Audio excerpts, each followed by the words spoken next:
1 year after COVID-19, what we've learned and how we are moving forward. Race in America and the fallout we've seen in the last year. During a pandemic, Howard University has still managed to secure many wins locally and around the country. Hear about one student's journey from the classroom to the canvas. Coming up on NewsVision next. From the campus of Howard University in Washington, D.C., this is NewsVision, a newscast written, reported, and produced by Capstone journalists in the Department of Media, Journalism, and Film. Hello, I'm Nancy Vu. And I'm Enoa Gibson. And you're watching NewsVision. NewsVision is the capstone class for broadcast journalism students at Howard University and the Cathy Hughes School of Communications. During this broadcast, we will discuss issues that impact us all, from politics to pop culture, and the pressing issues that matter the most. This year has been a devastating one, filled with loss and upheaval brought on by the coronavirus. 3 million people have lost their lives to COVID-19 globally, with 560,000 of those deaths being American ones. Case numbers are in the tens of millions, and according to experts, SARS-CoV-2 isn't going anywhere. The virus will most likely stick around as an endemic disease similar to the common cold. However, things are looking up as we transition out of the pandemic and into what we used to call normal. As of Monday, U.S. adults are eligible for the COVID-19 vaccine in all of 50 states, including Washington, D.C. and Puerto Rico. This meets President Joe Biden's April 19th deadline. Half of U.S. adults have received at least one vaccination shot, and about 32% have been fully vaccinated. The pandemic has wreaked havoc on businesses across the country, with nearly 100,000 establishments permanently closing down. Black-owned businesses were especially hit hard in comparison to white-owned firms. However, there are some Black-owned businesses that have still managed to survive the constraints and are even thriving. I talked to some local business owners, and I spoke to them on how they've managed to keep their business going strong. At the beginning of the pandemic, Lee's Flower and Card Shop was devastated by the effects that COVID-19 had on their business. They had to lay off 80% of their staff and close their doors to in-person customers. It was just my sister and I and 2 drivers working during those months. Prior to the pandemic, they would hold events that brought in substantial revenue, but now they have to rely more on their online business, which has thrived. Our online business is tripled since last year, and that's what's sustaining us. Newbie & Human, a modern boutique in D.C. that sells African-inspired apparel, accessories, and home decor, is also focusing more on e-commerce as frequent in-person interaction has been advised against by officials. For us, it was one of our stronger years last year specifically. We had to do a lot of pivots. So we really had to, we took brick and mortar and really had to put it in an e-commerce space, which is so different for us. Interacting with our customers a different way, our marketing had to change, and even our assortment had to change. Anika Hobbs says their customer base has only grown since moving all their inventory online. Within less than a month, we had to take our entire inventory and get that up online. And so it's really been a blessing because I don't think that we would have focused on that beforehand, and that is a totally amazing channel to reach even further. Black-owned businesses here in Washington, D.C., such as Newbie & Human and Lee's Flower and Card Shop, are thriving during the pandemic despite the many challenges. These 2 businesses share how their revenue has increased during the pandemic and provide tips on how to help your business survive. Take a look at what's working and cut what is not working. If you have a product that's a slow seller, let it go. With the advice from these entrepreneurs, we now know that moving online can create success for your business. To find out more information about these businesses, visit newbieandhuman.com and leesflowerandcard.com. Yes, Enoa, don't we love thriving Black businesses? Throughout the COVID-19 pandemic, Generation Z has been served what many consider a wild card. Initially, younger people were skeptical of the vaccine. However, as it becomes more accessible, what we are now seeing is more members of this generation being optimistic towards the shot. Because I feel like in the future, we're going to actually need to have the vaccine in order to do certain activities. I feel like I'm okay with taking the vaccine now because I actually need to live my life and actually do certain things. We're the ones in the communities that it's ravaging through. I think we all need to get vaccinated and trust medicine as much as we can. Despite any change in opinion on the vaccine, some things remain true. Vaccinated or not, continue to exercise caution in this pandemic and stay masked up while practicing social distancing. It's great to see more people comfortable getting vaccinated. Yes, I'm scheduled to take mine next week, so praise the Lord. I already got mine. Yes, ma'am. Because of the recent pandemic's effects of the economy, the state of the job market has drastically changed. Recent graduates and graduating seniors are finding ways to navigate the job market. NewsVision's Kayla Hill has the story. I think searching for a job is hard, but I think searching for a job during a pandemic is even harder, simply because you have to be comfortable with being told no. Graduating seniors are facing the unprecedented reality of entering the job market in a pandemic. Because of COVID, a lot of really big places that are the well-known companies in finance and consulting, they capped their recruitment cycles to a certain number. Most students hope to find a job after graduation. According to the Federal Reserve Bank of New York, recent graduates' unemployment rate as of December 2020 is 7.2%. But what are recent graduates doing to ensure they find jobs? So I'm making edits to my resume, I'm making edits to my cover letter. But students are not in this search alone. With the support of their university's recruitment programs and career services, they're given direct access to the job market. Because I work directly with employers seeking Howard University students, I see the large number of companies that have remote positions available, and there's some that are on site. Every single day, apply on Indeed, apply on Google. Just apply for jobs, please. While finding a job after graduation may seem harder now, there are still resources for students to navigate the job market. Students should continue applying to jobs and utilize your university's career services. For NewsVision, I'm Kayla Hill. For graduating seniors, consider LinkedIn, Handshake, and your general student email for internship, job, and scholarship opportunities. You can also consider visiting your student career advisors for guidance. And I will echo Ms. Dudley's words, apply, apply, apply. Stay tuned as we explore the shocking level of gun violence in Chicago. Also, we will be discussing the spike in Asian hate crimes across the nation. Don't go anywhere, we'll be right back. Can you pass the prompter test? Hello, and welcome to the Spring 2021 NewsVision Newscast. NewsVision is the capstone class for broadcast journalism students at the illustrious Howard University. From legislation on Capitol Hill to the need to know on the yard, NewsVision has you covered.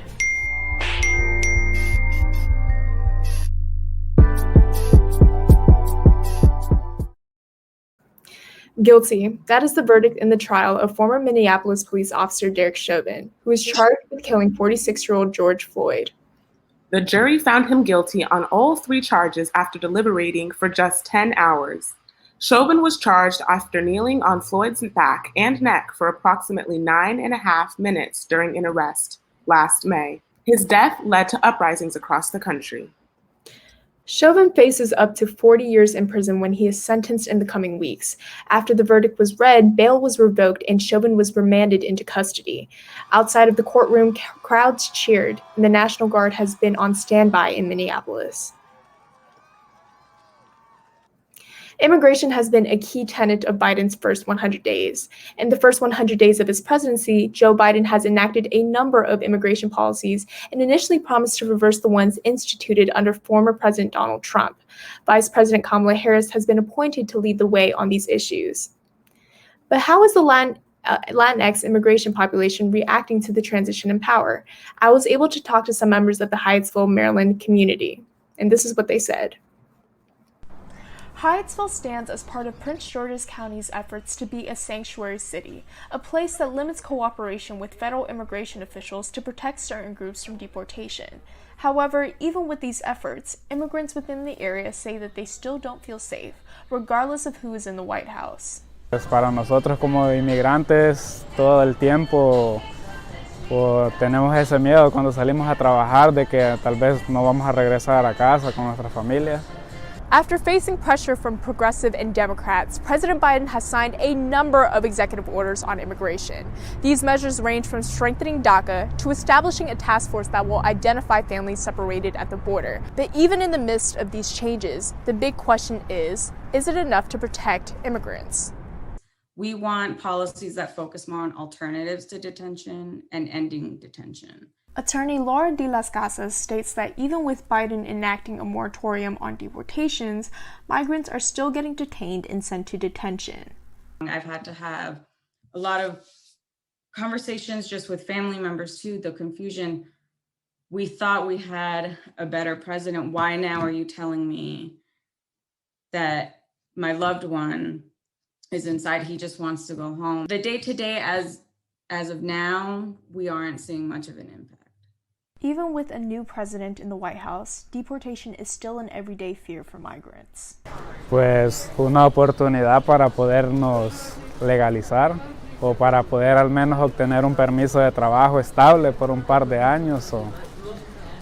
Eso es lo que yo espero de parte de este nuevo gobierno. The controversy over immigration continues. Democrats recently slammed the president for keeping Trump's annual cap on refugee admissions, while Biden initially promised to raise it from 15,000 to 62,500. After facing pressure, Biden returned to his original number. The recent spike in Asian hate crimes has received national attention here in the United States.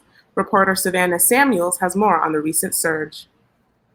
In correspondence with the pandemic beginning 1 year ago, America has seen an uptick in violence against Asians, causing for a call to action in support of the Asian community, as well as combating these hate crimes. Just seeing the raise of it on the news has just been kind of really disheartening for the most part. I mean, it's not the first time that I've kind of been disappointed in society and whatnot, in American society, and the treatment of anybody that's not white. With an uptick in Asian hate crimes hitting a nearly whopping 150% this year, it's clear that the Asian community is in need of larger support and action. But the question that still stands is the Black community solely responsible for that aid? Black Girls Vote President Lindsey Dixon might have the answer. I think that everyone should try to help racial issues in the country. I don't think that it's just the Black community's responsibility to help Asian Americans. I don't think it's just the Black community's responsibility. And I think that when people try to make it a Black versus Asian American issue, it kind of just drives a wedge in between the two groups. So I don't think it's primarily the Black community's responsibility. I think that everyone should stand up and speak out and try to help when things are wrong. Just like I think that everyone should try to stand up and speak out and help when things are going wrong in the Black community. I don't think it's just the Black community's responsibility. I think it's everyone's responsibility. For Howard University News Service, I'm Savanna Samuels. Though the number for hate crimes in 2020 has yet to be released, 2019 serves as an example of numbers reaching an all-time high within the last decade. What's to come is still being determined. COVID-19 has taken many lives this year. In the city of Chicago, the death rate from COVID, according to some experts, is rivaled through the gun violence. NewsVision Shakur has the story. Thank you, Enoa. I was able to talk to Curtis, a local native of Chicago, a rapper and activist in the community on the ground, and get his take on the violence and the surge of violence in one of America's largest cities. Sometimes it's like, there's no other choice for them. Like, you got to think of it as if you was in their position growing up on the block. Chicago's South Side is home to not only Curtis, a Chicago native who rejected gang life, but the South Side is home to much of the increase in violence we've seen last year. According to numbers released by the City of Chicago Police Department, shootings and murders jumped by more than 56% in 2020, most of the victims being Black males. and you just trying to go to school or you trying to go to work, and somebody come up to you and say, yeah, we need you to do blah, blah, blah, blah, blah, and they jumping you and they forcing you to join these gangs, or sometimes you just gotta fight for your life. A lot of times these kids don't really got no other choice but to do this just to save their life. I'm currently in the North Lawndale community. It is in communities like this on both the south and west side of the city where most of the gun violence occurs. It is on corners just like this where black and brown bodies too often litter. In 2020, there were over 4,000 in just the first 7 months of the year.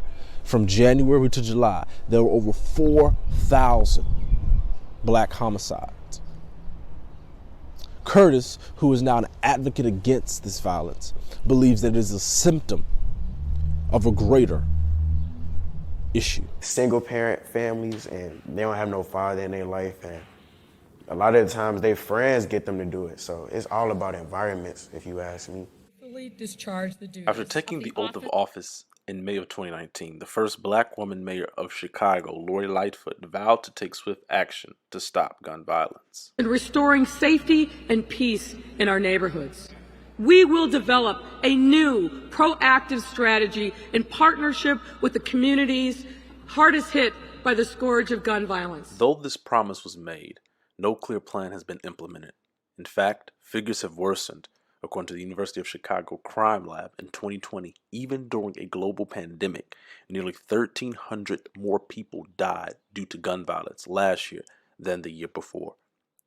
I reached out to the mayor's office for a clear update on this plan, but received no response.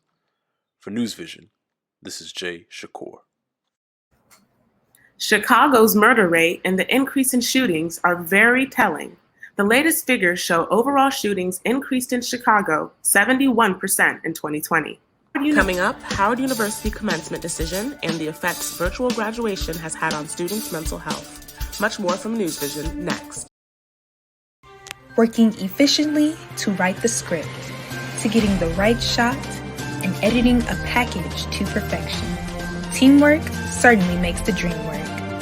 Howard University News Visionaries will have you informed even in a pandemic, bringing you news that you can use on campus and in culture, wherever you are. Howard University News Vision.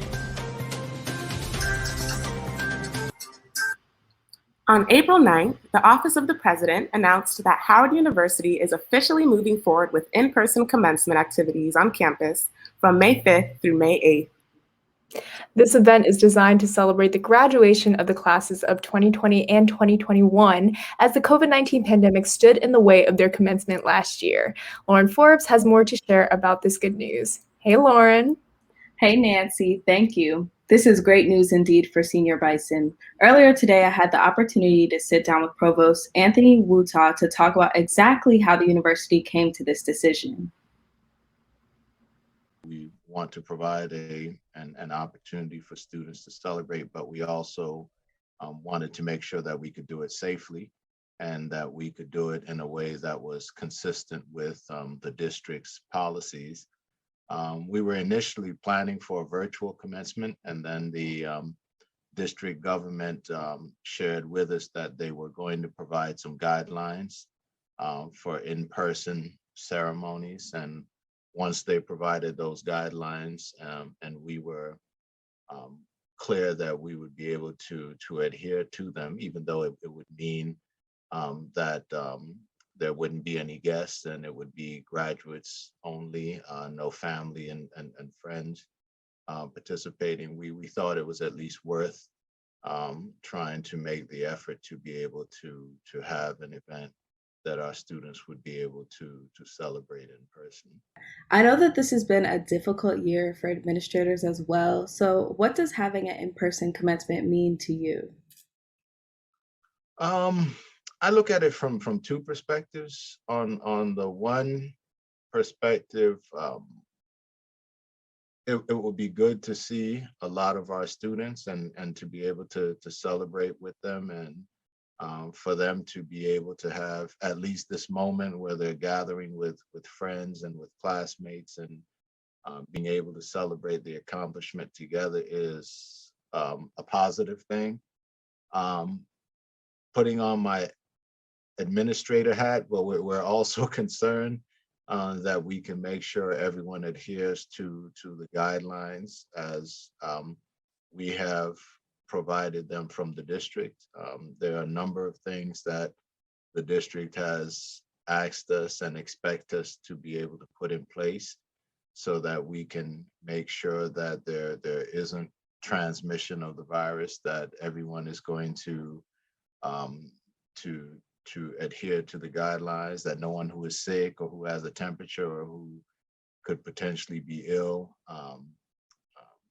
is present to be able to control any potential spread. So that's, the two divergent things that are going on in my mind. One, making sure that we have an event that is celebratory and that our graduates will be able to participate in, and at the same time, trying to make sure that it is as safe as possible so that it can be a celebration and not worry about, well, what if, this happens? What if that happens? If you had a chance to give a message to graduates, what would you say? Congratulations. This has been, the world hasn't seen anything like this in 100 years. This isn't something that anyone can plan for. So we know that it has been a really challenging time for you, especially to be going through your college education, and for the last year, not being able to spend time with friends, not being able to do the things that students would normally do. So this is a great accomplishment, and you should be able to celebrate it. Graduation for the class of 2021 is quickly approaching, and for many, including yours truly, this has been an event that we've dreamed of since grade school. This moment has been made bittersweet due to the virtual setting the global pandemic has brought all over the world, and many are wondering how this will affect their mental health post-graduation. NewsVision reporter Etolia Magdalena has more on the potential mental health effects. Thanks, Enoa. I'm here on the campus of Howard University to interview a few students on how they feel virtual graduation will affect their mental health post-grad. With universities closing down and transitioning to virtual learning in 2020, many prospective 2021 graduating seniors were left without a senior year and potentially without an in-person ceremony for graduation. I know that when I go to someone else's graduation, I'm gonna feel so nostalgic and so sad because that euphoria is taken away from you because you're not with everyone and throwing your cap up in the air and afterwards running to your family and hugging them and being with your friends who you're not gonna see again for probably a long time. Although Howard University recently announced their decision on an in-person commencement, family members of the students will not be allowed to attend, and students will still have virtual ceremonies for their individual schools. Many have speculated how this will affect their mental health post-graduation. It is true that we'll still get our diploma, we'll still graduate, we'll still be, alumna of Howard, but it's just the fact that we won't get that ceremony to kind of close things out that it does weigh on me, and it's something that I'll think about now, and I think in years from now I'll still think about it. Although there aren't any specific studies done on the effects of virtual graduations on mental health, psychologist Kayla Evelyn Cunningham says it's important to stay productive and always have a plan. We feel like, graduation is like the peak. It is the peak. It can be the peak, but what's after the peak? How are we going to stay at the peak? So continue to make the to-do list, continue to still have that, that thrive of, okay, I want to do this. Maybe it may not be grad school. It doesn't have to be grad school. It could be something simple. It could be just getting a job, something small to keep you afloat. And we'll put afloat. Although virtual graduation may be bittersweet for most, graduating from college is still a huge accomplishment and deserves to be celebrated. Congrats to all of those graduating in the spring of 2021. For Howard University NewsVision, I'm Etolia Magdalena. Thank you, Etolia. I cannot wait to graduate. It definitely was a leap of faith, and ever since I decided to pursue my painting career full time, I have not looked back. Hear about a junior painting major and her journey from the classroom to the canvas at Howard University.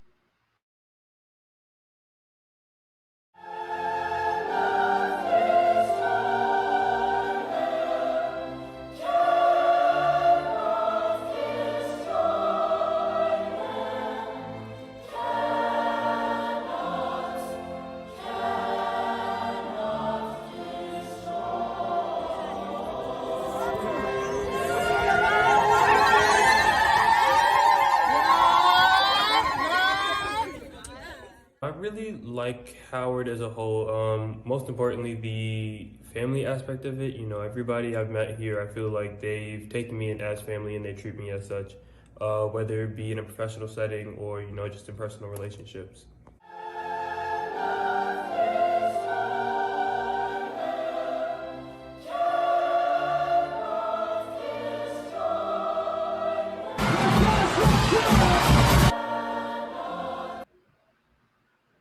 For the past semester, Howard University had the honor of adding a distinguished Black journalist to the School of Communication staff list, journalist Joy Ann Reid of MSNBC's The Readout. In her class, students discussed the intersection of race, gender, and politics in the digital age. When asked about why she decided to teach at an HBCU, here's what Reid, who is a Harvard grad, had to say. It's really important for journalists, if we're going to go in and teach, to have the experience of being able to interact with and advise and, you know, in any way sort of assist Black students and students of color in getting the advantage that white students so often get of having interaction with people who are already working in the business. Honestly, Professor Reid is one of the most interesting professors within the School of Communications, and we hope to see you next semester. We know that the sky's the limit for students here at the Mecca. That couldn't be more true for a junior fine arts major who's making her mark in the classroom and the community. NewsVision reporter Savanna has the story. Kendall Robinson, a junior painting major at Howard University, is following her passions, making strides, and accomplishing her dreams as a painter and illustrator, all while continuing to serve her community. I got to Howard, I was an African American Studies major. It was freshman week and the Fine Arts was having a get to know you type forum, like getting to know the Howard Fine Arts Department. And so I went and I called my mom immediately. I was like, Mom, I'm changing my major to painting. And it wasn't until the beginning of my sophomore year that I founded Kendall's Art Collection, which is my business that I run, where I do private and public commissions for various clients. And so it definitely was a leap of faith. And ever since I decided to pursue my painting career full time, I have not looked back. I feel like so many opportunities and things have presented themselves. And so I'm just super grateful that it's been working out so well. The purpose of Love Rolls is to collect and distribute toilet paper for the homeless and those in need. And so to date, we have been able to collect over 365,000 rolls and have distributed over 250,000 of them to over 7 states and to China twice. My advice is just to figure out like what you are passionate about. And if you don't know, that's okay too. But, you know, try different things. Kendall hasn't let the limitations of the world stop her from reaching her goals. She continues to inspire those to live in their truth, expand their passions, and try something that they've never done before. For Howard University News Service, I'm Savanna Samuels. That is some beautiful work, and to see that it's coming from a fellow Bison makes it even better. To see more of Kendall's work and to inquire about commissions, follow her at Kendall's Art Collection on Instagram. Many Howard students have had an opportunity to work on campus, but few have had them turn into a full-time opportunity. That's the case for a student employee with Howard University's football team. So our football family is actually going to boost our program. Just the attention to detail that she has, it's going to be phenomenal for us. Football may be a male-dominated sport, but it would be nothing without its women working behind the scenes. There are many student female workers, but Janice has made history as the first female worker to be offered a full-time position. So this upcoming season, I actually just received my offer to stay with the team post-graduation. So I will be still the executive assistant of operations, but I'll also be the director of on-campus recruiting. In addition to being a student worker, Janice is also active in campus life. I ended up being an RA all the way up into my junior year. Aside from that, I am a proud fall initiate of Alpha Chapter Delta Sigma Theta Sorority Incorporated. Janice shares her thoughts on being one of the few women in the office. Sometimes I feel like I have to overwork and overcompensate myself, but that's more so something within me. And I feel like that's something that is women in general, we feel like we've always had to do, especially when you work in a male-dominated area. Janice hopes that the work that she does in her new role prepares her for her ultimate goal. My goal is to create a rehab facility in a low-income, low-resource area to make sure that people are properly being treated so that they can still go off to school, so that they can still get that offer, they still can get that scholarship. For Howard University's NewsVision, I'm Elysse Price. Janice is definitely making history, and the football team will resume its season this upcoming fall. Yes, no, I can't wait to finally go to a football game again. Launching a business during a pandemic has been hard on many entrepreneurs due to the fact that many businesses were forced to close down due to the very strict rules and regulations. Howard alum Atlas Jones has launched a fitness brand to help others live healthier lifestyles and move with purpose during the recent global health crisis. NewsVision's reporter Etolia Magdalena has more. Atlas Jones is a Howard alumna who aims to help others move with purpose and take their confidence to the next level with fitness, offering personal training sessions both virtually and in person, as well as individual and group training programs for a wide variety of fitness levels. What inspired me to start Forward was, as I previously mentioned, my experience with the pandemic. For the first time, I became consistent with working out for an extended amount of time, and like after I would work out, I would then feel so good about accomplishing that one thing that it led me to want to continue to accomplish more and more and more throughout the day. And that, whether that was reading or journaling, reflecting, all the different things that made me evolve as a person. Many have fallen off of their workout routines during this pandemic and have been looking for new innovative ways to stay fit and motivated to be healthy in such a trying time. Working out with Atlas has helped me improve my mental health because she is very adamant on being positive. She has us do positive affirmations every time we work out, and that helps with getting us motivated and keeping us in the zone during the workout. And overall, I've just felt my whole mental and physical health improve while I've been working out with her. Although COVID-19 has made staying fit difficult for many, Atlas Jones feels as though working out is a way to better connect and learn yourself as an individual and can impact your everyday life spiritually, mentally, and physically. And that's what I want women to experience and go through with fitness. It's not just about, oh, I want a banging body, even though that's going to come. It's about the self-love. It's about the evolution as a person. This pandemic keeping everyone inside, it's important to remember to move with purpose. Even working out for 20 minutes a day with light weights and resistance bands like these could keep you fit. Even taking walks through the neighborhood could help. For Howard University NewsVision, I'm Etolia Magdalena. For more information on the Forward brand and how you can start moving with purpose, visit their Instagram at Forward the Brand and their website at www.forwardthebrand.com. NewsVision wants to thank you all for tuning in to our final newscast. Thank you for watching our stories, and we hope we've provided information and inspiration. We would like to give a special thank you to our eccentric but super supportive Professor Jennifer Thomas for leading us throughout the semester and pushing us to always give our best. We'd also like to thank all other professors, faculty, and staff at Howard University's Cathy Hughes School of Communications. Also, a huge thank you to our Spring 2021 News Visionaries, from the anchors to the reporters, producers, and editors who aided in the success of this newscast. It's always excellence without excuse and truth in service. Have a great evening, and thank you everyone for tuning in. HU.